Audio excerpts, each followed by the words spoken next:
Ito guys, panibagong adventure ulit tayo. Kanuping. Buntot lang ang kita. Ayun, sapol. Parang tago ang isda ngayon. Buti at napansin ko, buntot lang ang kita. Hanapin natin ang mga kasama ng kanuping na ito. At ito, suga. Ayun, sapol. Pwede na ito. Pang-ulam. At may isa pa, kasauli. Ayan, sapol din. Tsatsagaan ko ang mga suga. Malaki ng katipidan ito sa pang-ulam. Hindi na ito bibilihin. Suga pa. Ayun, sapol. Sa ibang lugar, binibili raw ito. Dito, pinapamigay lang namin. May tinuturo ang kasama ko. Ano kaya ito? Wala man. Ano kaya ang tinuturo nun? Ay, andito, pugita.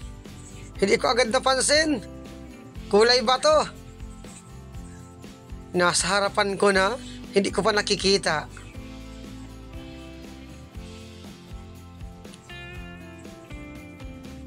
Labas na. Ayan, palabas na. Mailap. Nagkulay ba to uli?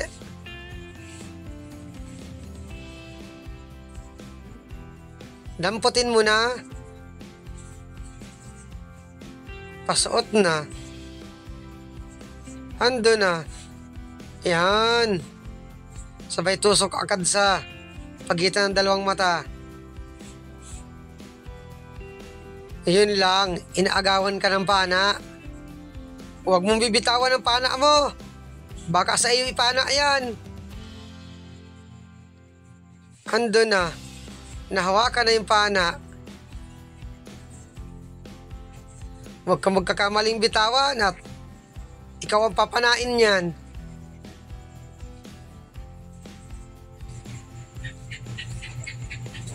Yun, butiki.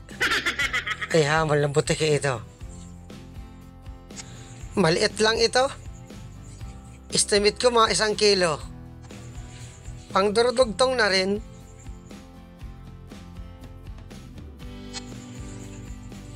Hoy, kulambutan. Kaya lang maliit. Baby pa. Paalisin ko. At baka makita ng dalawa kong kasama kunin. Ikalamares. Sinusungkit ko ng pana para lumayo.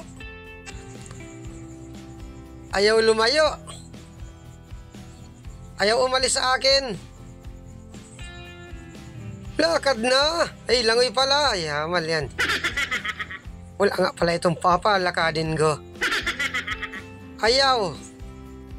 Damputin ko na lang. Ayaw rin magpahawak. Bahala ka pag nakita ka ng kasama ko. Maliliit ang napakita sa atin. Maliit na pugita. Maliit rin na kulambutan. Dapat maalis na ito. Yun, hawakan din. Tataboy ko palayo. Sige, langoy. Ayaw talaga. Ay, bahala ka. Hanap ulit tayo. Yun, manok. Hindi ko natuloy nabanggit yung suga.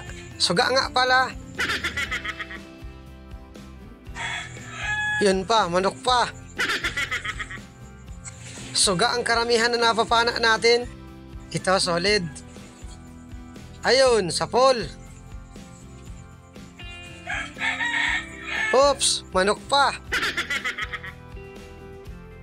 Ay, hamon ng mga manok ito. Nagsarama na.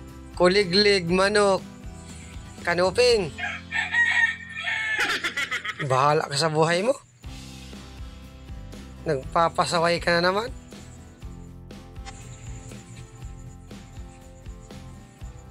At ito, solid. Ay, solid. Dalagang bukid pala. Nalilito na tuloy ako ng mga manok na ito. Andun pa. Ayun, sa pool.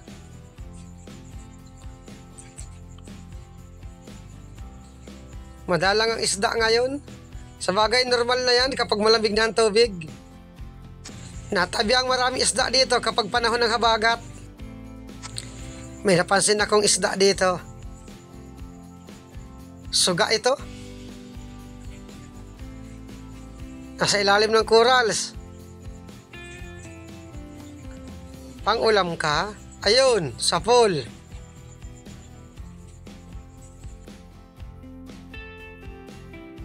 Walang napakitang kulambutan. Ito, suga pa. Bali 3. Itang unahin ko. Ayun, gitik. Kasauli at may 2 pa. Ayan, sa pool din. Nawala yung isa.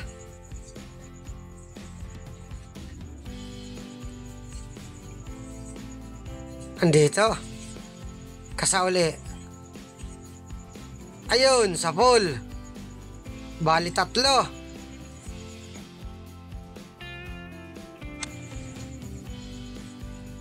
Suga pa. Ayun, gitik. Hindi pala. Kala ako gitik.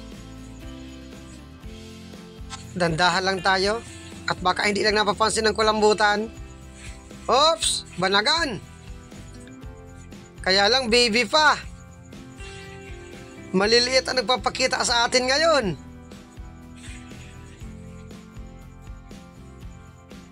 Ganitong kulay ng banagan, kung tawagin dito, bambo. Or talisayin.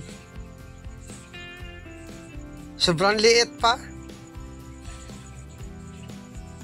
Estimate ko nito 5 buwan pa lang. Yung malalaki, mahal ang kilo. Pag ganitong klaseng banagan, depende sa kulay ng banagan, iwanan na natin. Sana wag makuha ng iba para kapag malaki na tayo makakuha. At ito, solid. Ayun, sa pool. Logi tayo nito sa puhunan kapag hindi tayo makakitang malaking kulambutan. Bagay, tsaga-tsaga lang. Baka naandyan lang sa parting unahan. Silipin natin ito malaking bato. Hoy, surahan. Ayun, sa pool.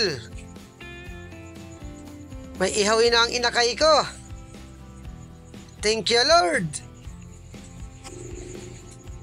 Malaki na ito. Solve na nito ang inakay ko. Walang tigil ang kuliglig.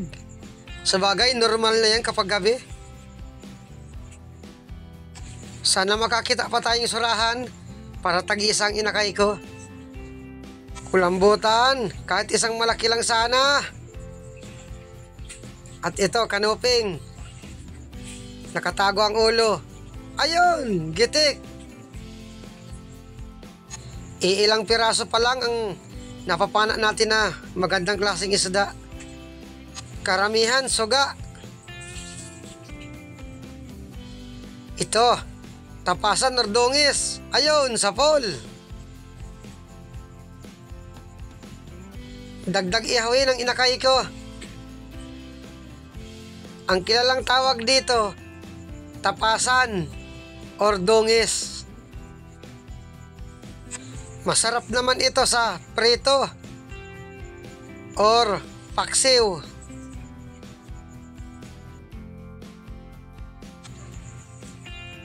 Suga. Ayun, gitik.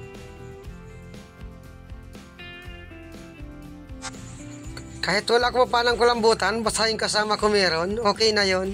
Oops, surahan. Ayun, gitik. Tag-isa na ang inakay ko.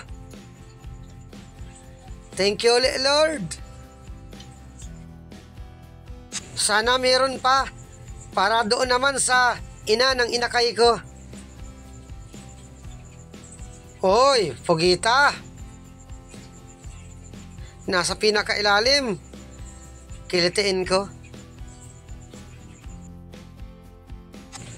Matagal lumabas.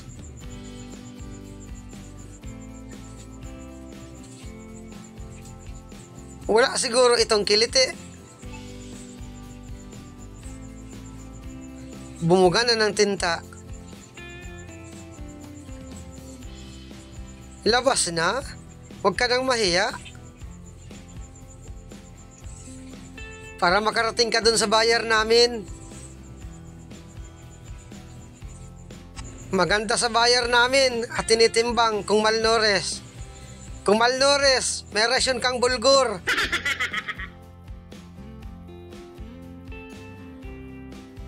Ayaw lumabas. Pinagbubugahan lang ako ng tinta.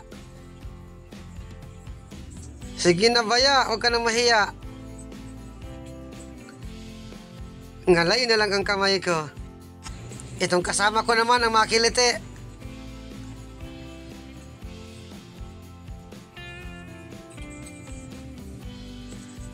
Maganda at walang sima ang pana nitong kasama ko.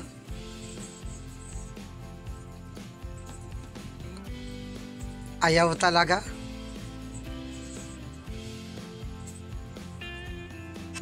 Ubos na siguro ang kiliti nito. Ngalay na lang ang kamay ng kasama ko. Hindi ito makakarating sa timbangan ng bayar namin. Hindi ka mararasyonan ng bulgur pag di ka lumabas.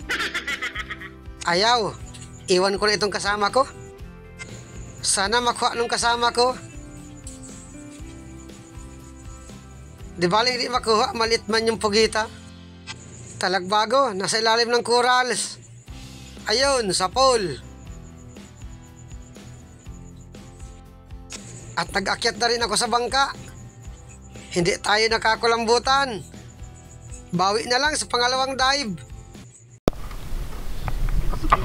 Nakuha mo yung pugita? Di mo nakuha. Niwanan ko na ang tagal lumabas. Kahit anong kiliti. Wala na sigurong kiliti yun. Ubos na. Talaga pag may itlog, nilalabas. Hindi, maliit na yun. Di pa yung magkakaitlog. Meron. Mga ganyan kabaw na ano.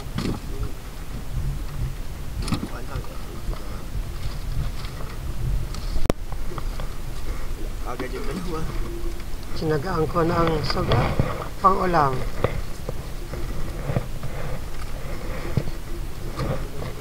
Ito takasarahan pag iyaw ng inakay. Yan guys, di tayo kakulambutan. Sinisid na siguro ito kagabi. Isang dive pa kami. Malipat kami dyan sa malaking bahura. Sa dating na pagkukunan natin ng kulambutan. Baka sakaling makakuha na dyan. Hanggang dito na lang muna ang una natin dive.